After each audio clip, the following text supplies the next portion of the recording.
Do you really understand the person in your life who's a narcissist?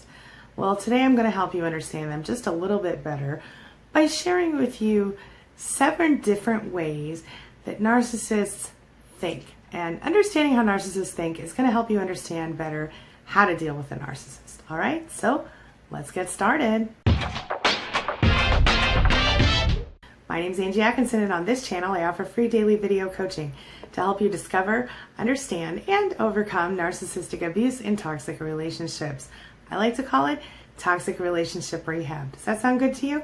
If so, hit that subscribe button and let's get going. So when you hear the word narcissist, what kind of stuff comes to mind? Do you think arrogant, wait a minute, jerk, rude, disrespectful, cocky, entitlement, thinks they're better than everybody? Sure. These are definitely some of the characteristics that are kind of ensnared with that whole narcissism thing. There's something deeper going on here, and that's what we're going to talk about. It's a lot more than just that whole fake, exaggerated self-opinion, self-identity. So here are the 7 things that I want you to know today about narcissists that they probably wish I wouldn't tell you. Number 1, narcissists only have a certain amount of self-worth, and it's all connected to just one thing. Whether they know it or not, their self-worth is completely conditional, okay? What is it conditional upon? What do we need to know what makes a narcissist feel good about him or herself or not? They have these if-then statements, all right? So, for example, if I think I'm better than you, then I feel good about myself. If you agree with what I say, then I feel good about myself. If you tell me that I'm amazing, then I feel good about myself. That's how a narcissist thinks. Do you understand? So if you decide that you're going to tell a narcissist that they're not perfect in some way, or that they've done something to hurt your feelings or make you angry, then they don't feel good about themselves. And what does a narcissist do when a narcissist doesn't feel good about him or herself? They go to the narcissistic injury, to the narcissistic rage. They begin to torture you for their negative feelings. That's when you once again become the emotional dumpster, you see? Don't misunderstand me here. The fact is that every freaking human on the planet wants to feel good about him or herself. To some extent, we are all sort of pushed by our desire to please people in the world, and you and I probably know that better than most people because of the fact that we have become people pleasers after being either raised or in long-term relationships with or by narcissists. However, while we might feel a certain amount of upset or lack of self-esteem if we are attacked by someone in the world, a narcissist has a whole different way of dealing with that. We might feel sad and, eat some extra ice cream or, have an extra drink or something bad like that to deal with it. A narcissist, though, they literally almost need to feel exceptional. That's why they become the bullies in the schools and sometimes in adulthood. That's why they put people down so often, because it helps them feel better about themselves. While you and I might feel good about ourselves by standing next to people who are the best, the narcissist wants to stand on the shoulders of other people in order to feel like they're the best, see? Or the heads, maybe, of other people. That's also the same reason that narcissists feel like they need to tear you down if you disagree with them. That's why they take it so personally if your opinion is different than theirs about anything. They might be personally offended that you don't enjoy a movie they enjoy. And it's not because they have a problem with the fact that you don't enjoy the movie. It's the fact that you disagree with their opinion. You see the difference there? So instead of actually saying, okay, so we just have a different opinion about this movie, they're going to take it really personally, and that's how you end up in a lot of arguments when you're with a narcissist. You feel me on that? Let me know in the comments below. All of that leads me to number 2. A narcissist needs to be validated at all times. That's why you can't just expect to give them a single compliment and have them like you forever. If you're going to deal with a narcissist and you're going to do so successfully, you're going to have to be ready with the compliments on the regular. Be aware of that. The next thing is that narcissists are motivated by a fear of everything. It's a huge fear. It's not a fear of everything. It's a huge fear. It's a fear that helps them to stay scared at all times. And this seems confusing because narcissists seem like the most entitled creatures on earth, and what could they possibly be scared of? Well, here's what they're scared of. They're afraid that they're not good enough. Yeah, that they're not worthy, that they can't deserve love. And the truth is that most of them would never acknowledge or admit to this because it's so deeply ingrained in themselves that they don't even know it's there. It's like a thing that happened in childhood because they have an abandonment issue, they their parents weren't kind to them, their parents ignored them or neglected them, or got worse, abused them. And I'm not trying to have empathy for a narcissist here. I'm just explaining to you how their minds work, all right? That's why one win is never enough for a narcissist. If a narcissist is going to feel good about him or herself, he or she needs to be able to win and win and win.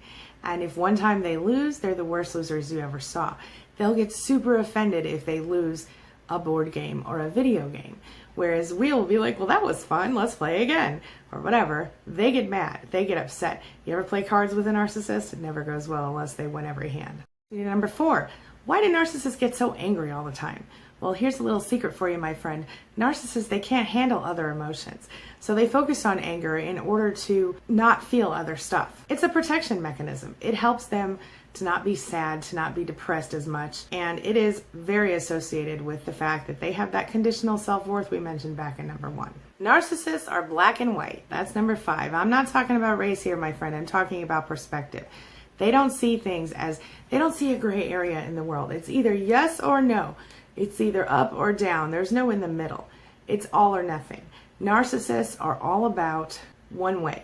Someone is either nice or they're evil. Someone is either good or bad, loved or hated. You see, there's no middle ground for a narcissist. The narcissist, this is number 6, the narcissist sees him or herself as special and different than everybody else.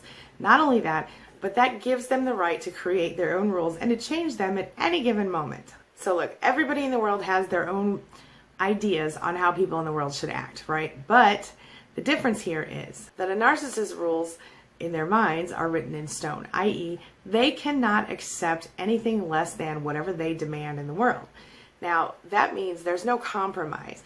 In a previous video, I talked about how a narcissist compromises, and that is that they basically wear you down until you agree to what they say and beg them to get what they want because you're so tired of freaking fighting about it, right? Well, the way a narcissist works is they become very, very upset if you disobey their rules. They become angry. They become devastated. They see it like if you break their rules even a little bit, if you just go slightly to the right of their rule or to the left of their rule, you have somehow hurt them. You have somehow personally injured them, and that must mean you think less of them.